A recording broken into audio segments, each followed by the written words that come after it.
GSRTC નું પૂરું નામ શું છે?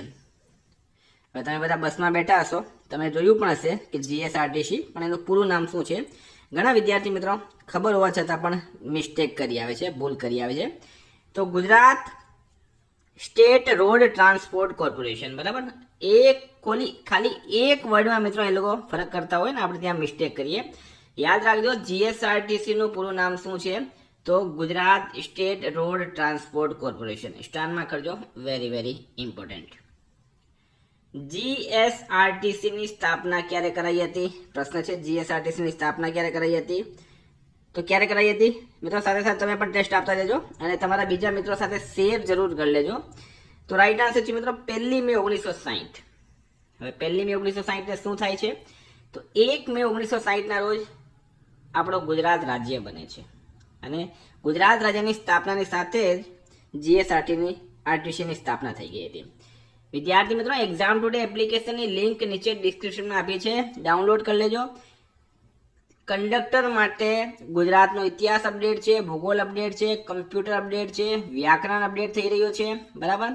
વિજ્ઞાન અપડેટ થઈ રહ્યું છે, તમામ વિષય અપડેટ થઈ રહ્યા છે. સ્પેશિયલી કંડક્ટર અને સીસી બંને માટે જે લોકો બેઉમાં ફોર્મ ભર્યા છે તેમને તો ખૂબ જ ફાયદો થશે. સાથે ખાલી ગુજરાતનું કરંટ અફેર, કારણ કે કંડક્ટરમાં ખાલી ગુજરાતનું પૂછાશે, અને ગુજરાત પાક્ષિક પણ અપડેટ છે. તો જે વિદ્યાર્થીઓ તૈયારી કર્યા છે એપ્લિકેશન ડાઉનલોડ કરી લેજો, બરાબર. 9510411961. નહીં સમજ પડે આ નંબર પર મેસેજ કરજો.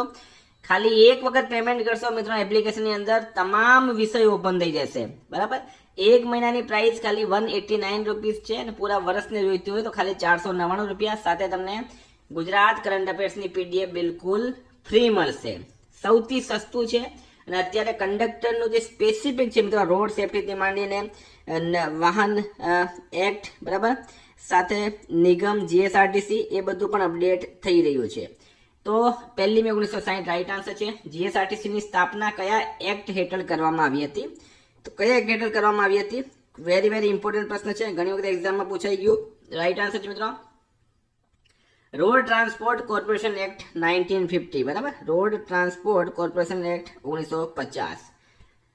જીએસઆરટીસી નું મુખ્ય મથક, હેડક્વાર્ટર ક્યાં આવેલું છે? તો એ આવેલું છે અમદાવાદ ખાતે, બરાબર. સ્ટારમાં કરજો, અમદાવાદ ખાતે આવેલું છે જીએસઆરટીસી નું headquarter. Road transport corporation act કયા વર્ષે અમલમાં આવ્યો હતો? આ બધા જ પ્રશ્નો ઇમ્પોર્ટન્ટ છે. તો 1950 આવ્યો હતો. મિત્રો નવા હોય તો ચેનલને સબસ્ક્રાઇબ જરૂર કરજો અને વિડીયો તમારા મિત્રો સાથે શેર કરજો. રોડ ટ્રાન્સપોર્ટ કોર્પોરેશન એક્ટ કયા વર્ષે અમલમાં આવ્યો? 1950 ની અંદર અમલમાં આવ્યું છે. જીએસઆરટીસી નો મુખ્ય હેતુ શું છે મિત્રો? તો હેતુ છે જાહેર બસ પરિવહન સેવા પૂરી પાડવી. આ એનો મુખ્ય હેતુ છે, જાહેર બસ પરિવહન સેવા પૂરી પાડવી. એટલે કે બસને લગતો તમને કોઈ પણ ઓપ્શન મળે તો એ તમે અહીંયા કરી શકો છો. જીએસઆરટીસી કયા પ્રકારની સંસ્થા છે? તો રાજ્ય સરકારની જાહેર પરિવહન નિગમ છે. નિગમ છે, ખાસ યાદ રાખજો, બરાબર. નિગમ છે, જીએસઆરટીસી એક નિગમ છે. જીએસઆરટીસી ની સ્થાપના સમયે ગુજરાતના મુખ્યમંત્રી કોણ હતા? તો હવે જીએસઆરટીસી ની સ્થાપના ક્યારે થઈ હતી? 1 મે 1960 ના રોજ, બરાબર. અને ગુજરાતના મુખ્યમંત્રી, પ્રથમ મુખ્યમંત્રી કોણ બન્યા હતા? તમને બધાને ખ્યાલ હશે, જીવરાજ મહેતા. તો જીએસઆરટીસી ની સ્થાપના સમયે ગુજરાતના મુખ્યમંત્રી કોણ છે? જીવરાજ મહેતા. જીએસઆરટીસી નો વહીવટ મુખ્યત્વે કયા વિભાગ હેઠળ આવે છે? તો પરિવહન મંત્રાલય રાઈટ આન્સર છે, બરાબર. પરિવહન મંત્રાલય. જીએસઆરટીસી માં બસના સંચાલનનું મુખ્ય એકમ કયું છે? તો છે ડેપો, બરાબર. ડેપો. દરેક જીએસઆરટીસી ના ડેપો બનેલા છે. એ બધા ડેપો બધા કેટલા છે, કેટલી બસો દોડે છે, કેટલા વિભાગ છે, બરાબર, બધું એપ્લિકેશનમાં અપડેટ થાય છે. જીએસઆરટીસી નું ધ્યેય વાક્ય શું છે મિત્રો? આ પણ પ્રશ્ન ઘણી વખત એક્ઝામમાં પૂછવામાં આવ્યું. તો સ્મિથ સાથે સ્ટેરિંગ માઇલ, આ એનો ધ્યેય વાક્ય છે. જીએસઆરટીસી નું મુખ્ય મથક અમદાવાદમાં ક્યાં આવેલું છે? તો અમદાવાદમાં નરોડા ખાતે આનું મુખ્ય મથક આવેલું છે, હેડક્વાર્ટર. જીએસઆરટીસી નું સેન્ટ્રલ ઓફિસ ક્યાં આવેલું છે? સેન્ટ્રલ ઓફિસ તો મિત્રો એ આવેલું છે રાણીપમાં.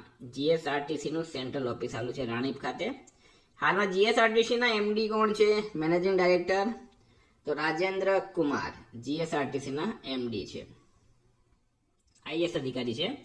Gujarat state road transport corporation નિયમો કયા વર્ષે અમલમાં આવ્યા? જો પહેલા સવાલ હતું જીએસઆરટીસી ક્યારે અમલમાં આવ્યું, અહીંયા છે નિયમો ક્યારે અમલમાં આવ્યા, તો એ આવ્યા છે 1971 ની અંદર. એટલે કે નિયમોને શું કહેવામાં આવે, તો જીએસઆરટીસી 1971 નિયમો કહેવામાં આવે છે.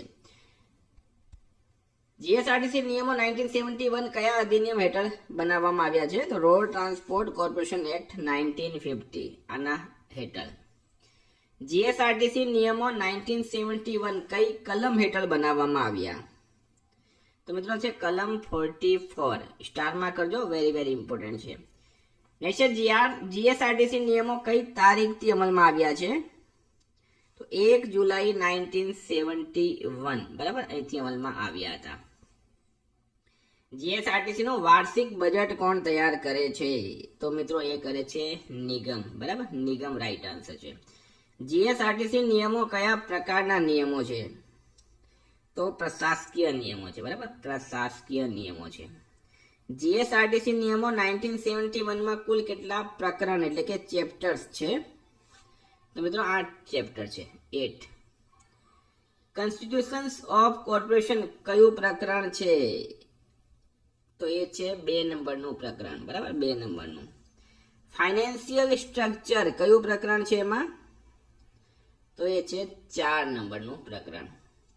જીએસઆરટીસી નિયમો મુજબ નિગમમાં એક ચેરમેન ઉપરાંત કેટલા અન્ય ડાયરેક્ટર હોય છે, તો એ હોય છે મિત્રો 17, બરાબર, 17.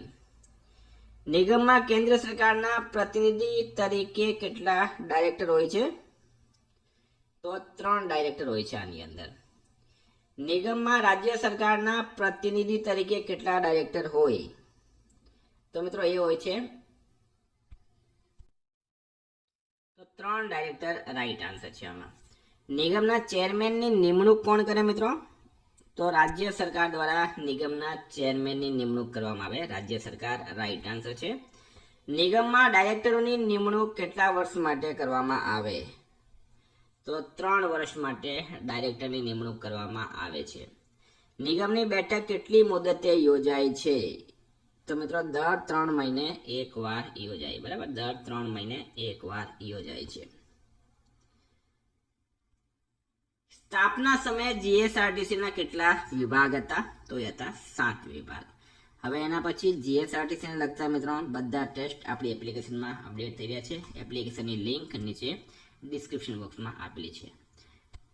થેન્ક યુ, ફરી મળશું. જય હિન્દ, જય ભારત.